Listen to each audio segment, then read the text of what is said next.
What's going on, guys? Welcome back to the rubikscube channel. So yes, I'm right back to the channel after a couple of months, and this video I'll be showing you 5 easy steps to improve your video quality. So let's get started.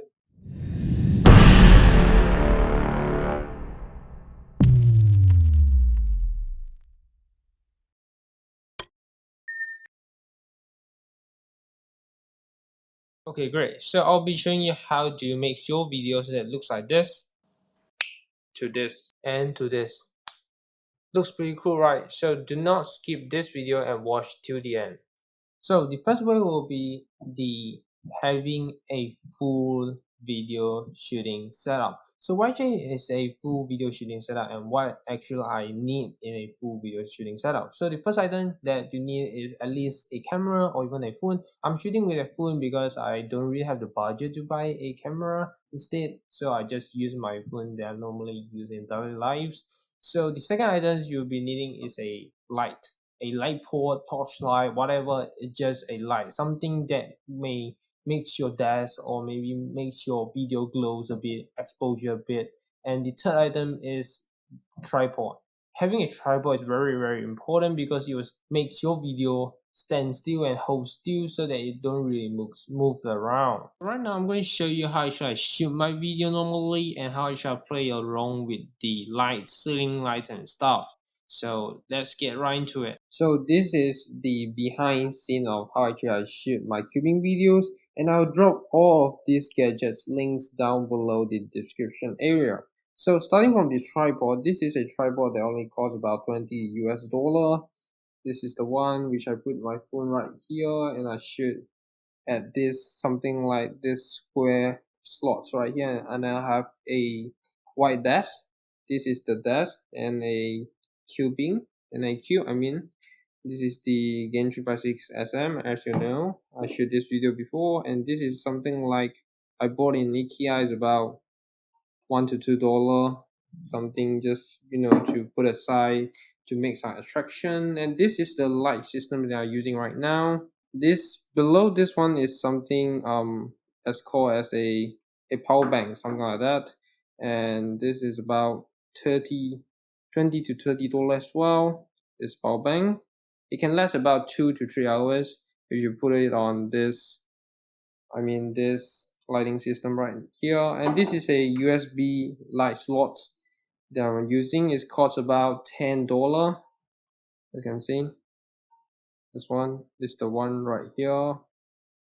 So normally I'll just put this bar right here and I'm going to put it up, turn it on, and the light just goes on. And I'll put it something like higher than the desk or even my tripod. As you can see, it's way more higher than my tripod. And I'll put it up and I'll kind of change a bit, playing around with this light, the position of this light. I just want to cancel a bit on this side, the shadow on this part. So I'm just going to place it a bit like here. It actually can bend like about 90 degrees. So I'm just going to bend about 35 degrees. So I'm going to bend about here. As you can see, is the lights. I'm going to bend about that. And that's all.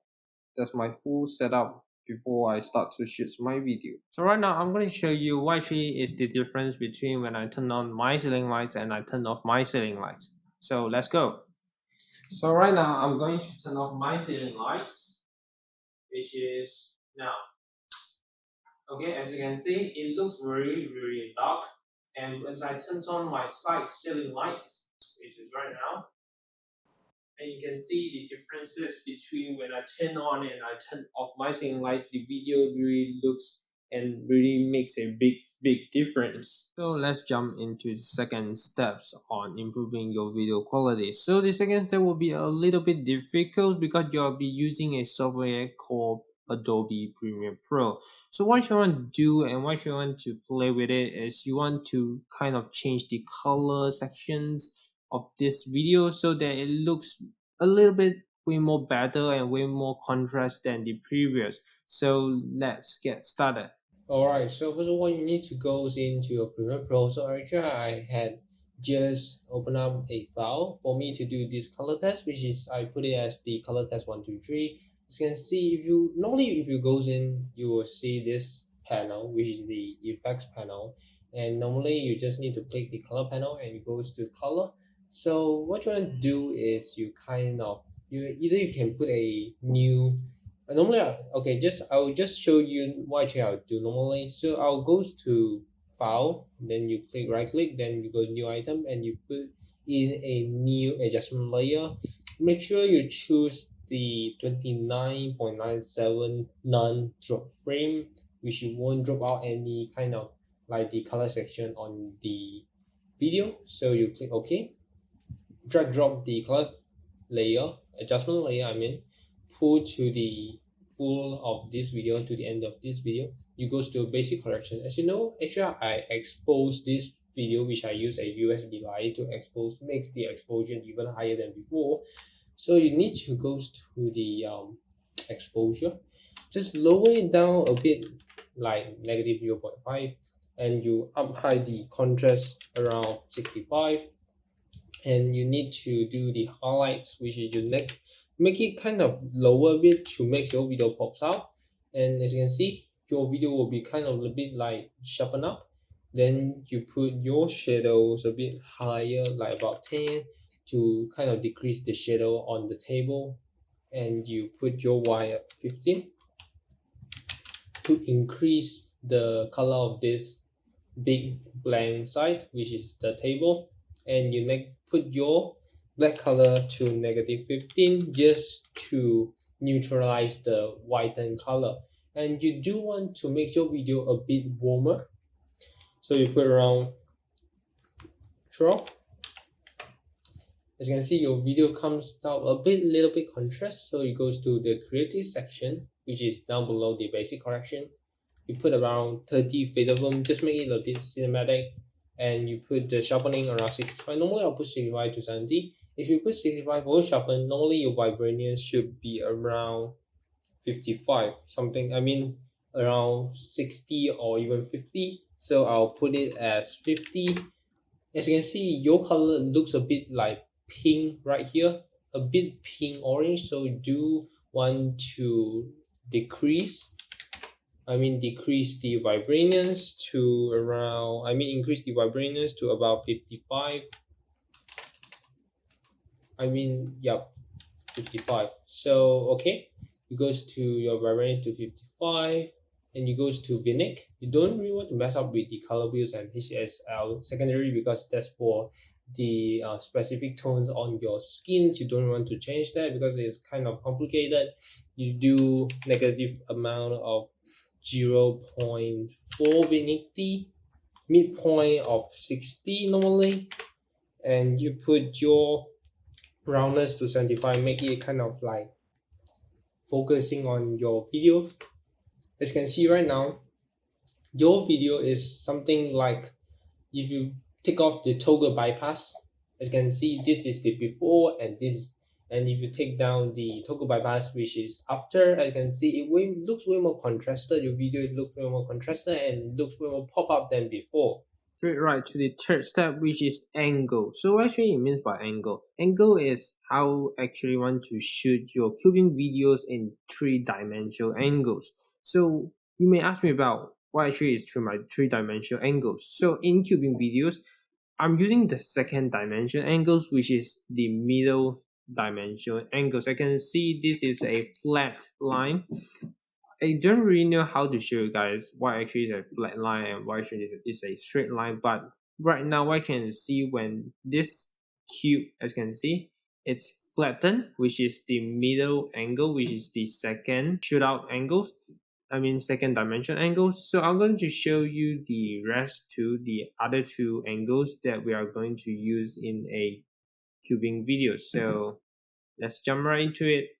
Okay, so what you are looking right now is a first dimension angle to shoot your videos. It looks a bit weird than the second dimension angle. Second dimension angles is normally used for kind of like unboxing videos, but when you want to do cube solving or even cube tutorial, sometimes you really want to change some angles and some particular sections for audience to be more concentrated on your tutorial.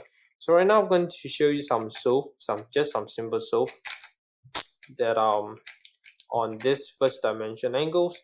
And actually I'll be quite slow right now. It's a bit 20 sub over because I've been about half year didn't been cubing, something like 6 months. So it's being kind of, I can say it's not as fast as those days. Yep, and I'm done.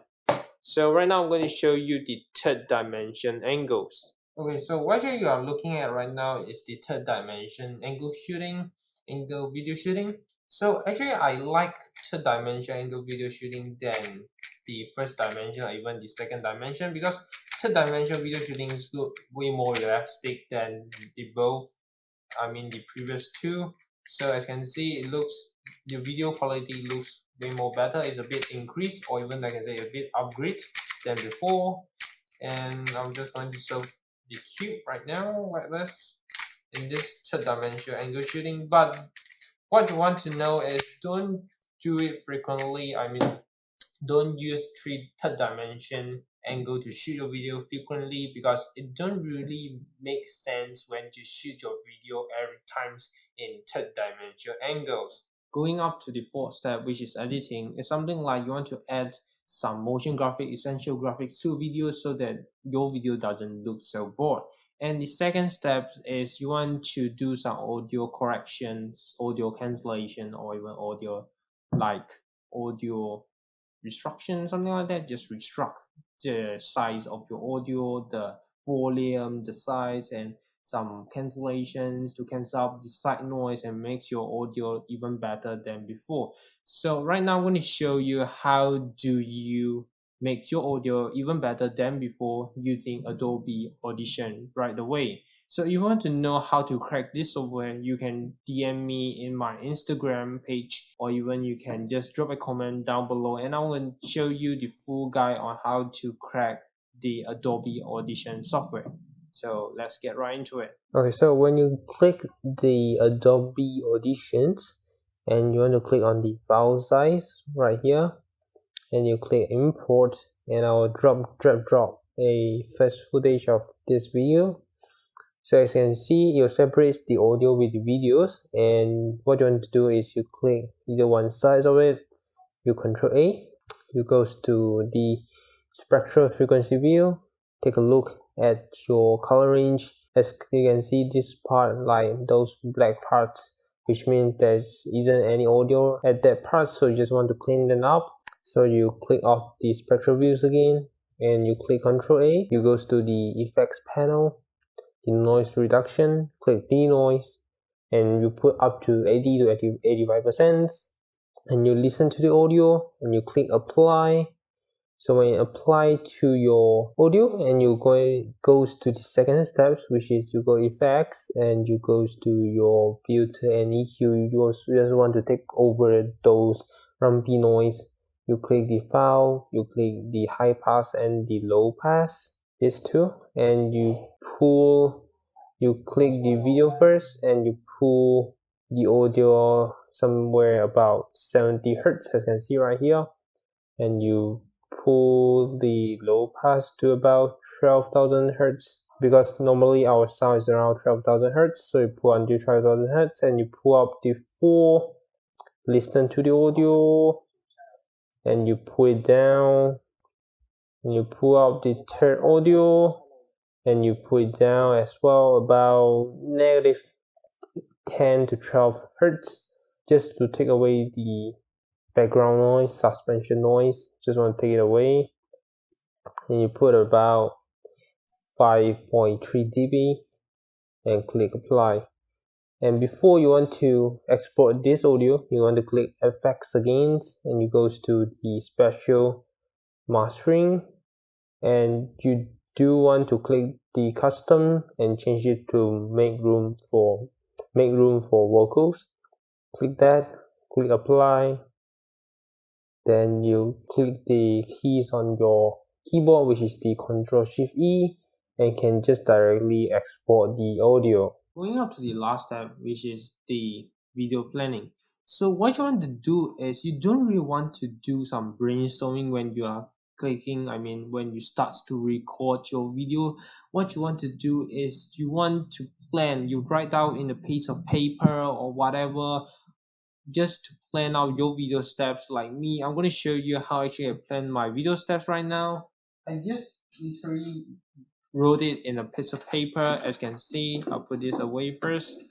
I just wrote in a paper. First of all, I wrote out the titles on my videos, which is this video right here, and I wrote out what actually I'm going to talk about in this video, the 5 steps the video should set up, color correction, different angles, editing, video planning, and the bottom part, which is I write it the footage on how actually I want to shoot this video at. I have 1, 2, 3, 4, 5, 6, 7 scenes for this video, and I'm going to write out some side words that are going to define on which types of like elements of which type of graphic that I need to use when it goes up to the third scene or even the fourth scene. Instead of writing down your plans in a A4 paper, you also can use a web page, which is called it as a Notion, to organize how actually you want your footage, your video flows goes on. And right now I'm going to show you that web page and how actually you can do that easily. Okay, so right now I'm going to show you how to use Notion easily. First of all, you just need to go to Google search bar and you type notion.so instead of notion.com. Please remember that. Notion.so, sorry about that, so. And you go into Notion page, and this is the page that you went to, the getting started. You can look through all of this video teaching you how to start with a template, writing basics, editing, and all those database rewriting, reforming, stuff like that, restructuring. And what you want to do is you go to a list, or you can just add a list from here at a page. Like I started from this page. This is one of my YouTube channel, my other YouTube channel. So talk about the budget gaming stuff, like talk about techie on all those stuff, mouse, something like that, just all about tech. And what you want to do is you go to either like a new form. As you can see, this is all form. If I click this, you go to another form and all my scripts will be down right below here. So you go back to video workspace. You click new form, as you can see, new lines, and you type the command of dash. And you can see it goes up to text, page, to-do list. You can do headings, bullet list, number list, everything, mention person. If you got a friend in your workspace as well, you can put out images, videos with 28 MBs and files. You can link to your Google Maps, anything just from clicking down the dash bar. And if you want more templates to kind of complete your workflow or something, you can go to templates, and here got the design templates. Is all free. Education templates, engineering templates, all those stuff like product management, sales, and support as well. This is all those templates that you can use in your daily life, or even you're planning to shoot a video. So this is all about in the Notion section. So that's all for today. Thank you for watching this video. And question of the day, what kind of content do you want me to make in the next video? Do comment your answer in the comment section. I will shout out your answer in the next video. So before you leave this video, don't forget to click down the subscribe button and the like button as well. And I will see you next time and in the next video as well. So see you next time.